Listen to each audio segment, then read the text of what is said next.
ഈ BLM-ന്റെ ഉന്നത സാരഥി ഞാനല്ല, നിങ്ങളാണ്.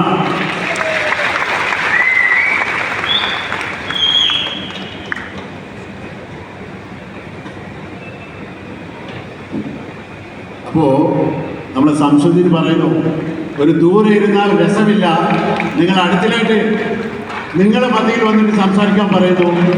ഞാൻ എപ്പോഴും നിങ്ങളുടെ കൂടെയാണ്, നിങ്ങളിൽ ഒരുത്തനാണ്.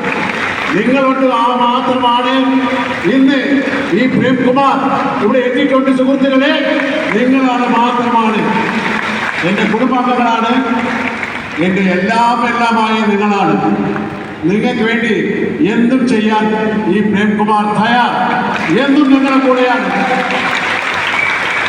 ജയ് BLM, ജയ് BLM, ജയ് BLM. പ്രിയപ്പെട്ട സുഹൃത്തുക്കളെ, ഒരു മനുഷ്യന്മാരും ജനിക്കുന്നു, ഒരു അർത്ഥമില്ലാതെ കുറേ വയസ്സാകുമ്പോൾ മരിക്കുന്നു. പക്ഷെ അതിലെന്തെങ്കിലും അർത്ഥമുണ്ടോ? ഒരു മനുഷ്യൻ ജനിച്ചാൽ അവൻ്റെ ജീവിതം അർത്ഥമുള്ള ഒരു ജീവിതമായിട്ട് മാറണം. അല്ലാതെ വയസ്സാകാലത്ത് ചാരി കച്ചേരി ഒന്നുമില്ലാതെ മരിക്കുന്നതിൽ ഒരു അർത്ഥമില്ല. നമ്മളെപ്പോഴും പറഞ്ഞ വാക്കാണ്, ജനനം നമ്മളെ കയ്യിലില്ല. നിങ്ങൾ ജനിക്കുമ്പോൾ ദരിദ്രവാനായിട്ടോ ഒന്നുമില്ലാതായിട്ടോ ജനിക്കാം. പക്ഷേ മരിക്കുമ്പോൾ നിങ്ങളൊരു കോടീശ്വരനായിട്ടും ഒരേ ജനങ്ങൾക്ക് ഉത്തമ പുരുഷനായിട്ടും ജീവിച്ച ഒരു ആത്മാവായിട്ടാണ് നിങ്ങൾ മരിക്കേണ്ടത്. എല്ലാ മനുഷ്യന്മാരെയും ഒരേപോലെ ദൈവം നമ്മളെല്ലാവരും സൃഷ്ടിച്ച ഒന്നാണ്. പക്ഷേ ചിലർ മാത്രം, ഒരു പർട്ടിക്കുലർ പീപ്പിൾ മാത്രം നമ്മൾ വിചാരിക്കാൻ പറ്റാത്ത സ്ഥലത്തെത്തുന്നു. അത് എന്തുകൊണ്ടാണ്?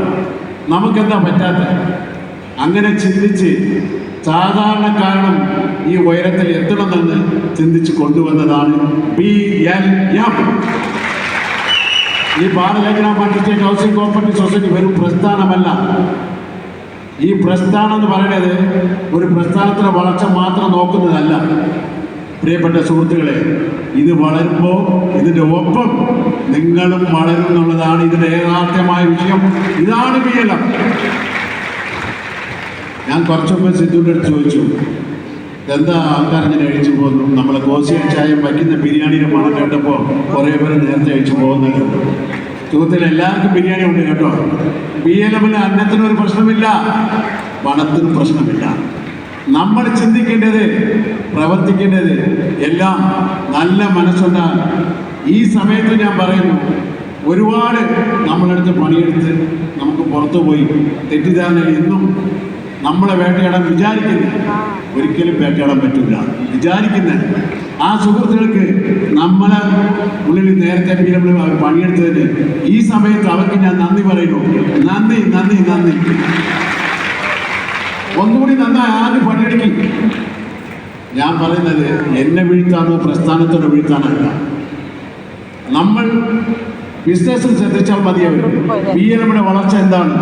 BLM ബിസിനസ് മാത്രം ശ്രദ്ധിക്കുന്നു, നമ്മളെ കൂടെയുള്ള മെമ്പേഴ്സിനെ ശ്രദ്ധിക്കുന്നു, അവരുടെ ജീവിതത്തിൽ മാറ്റങ്ങൾ കൊണ്ടുവരും. അതുപോലെ അവർ ചെയ്താൽ എത്തും. പക്ഷെ നേരെ മറിച്ച് നമുക്കെന്ത് പണി കൊടുക്കാം, എങ്ങനെ വലിച്ച് താഴെയിടാം? ഞാനൊരു കാര്യം പറയാം. എപ്പോഴൊക്കെ നമ്മളെ കുറിച്ച് യൂട്യൂബേഴ്സോ ഇല്ല വേറെ ആരെങ്കിലോ ക്ലാസ്സിപ്പോ ഇല്ലാത്ത കഥകൾ ഉണ്ടാക്കി പറയുമ്പോൾ അപ്പോഴൊക്കെ ആ മാസമൊക്കെ ബിസിനസ് കുതിച്ചു കയറുന്നു നമുക്ക്. അതാണ് BLM. അതാണ് BLM. ആരൊക്കെ കുറ്റം പറയുന്നു, ആരൊക്കെ നമ്മൾ താത്തു കിട്ടാൻ നോക്കുന്നു, ആ സമയത്തൊക്കെ ദൈവം നമ്മളെ ഉയർത്തി മോലോട്ട് കൊണ്ടുപോകുന്ന സുഹൃത്തുക്കളെ മോലോട്ട് കൊണ്ടുപോകുന്നു. അന്ന് വൺ ബിസിനസ് ആയിട്ട് ആ മാസം മാറും. നിങ്ങളാണ് എൻ്റെ കാര്യം. ഞാൻ ചോദിക്കട്ടെ, എന്ത് നെഗറ്റീവ് എന്ത് ന്യൂസ് വന്നാലും നമ്മളെ ഭാഗത്ത് ഒരു ഫോൺ കാൾ പോലും സംശയത്തിൽ വിളിക്കാത്ത നിങ്ങളൊക്കെയാണ് എൻ്റെ കണ്ണിൻ്റെ ദൈവമാണ്. നിങ്ങളാണ്. നമ്മൾ അവിടെയാണ് ചിന്തിക്കേണ്ട സുഹൃത്തുക്കളെ. ഒരു കഥ ഉണ്ട്.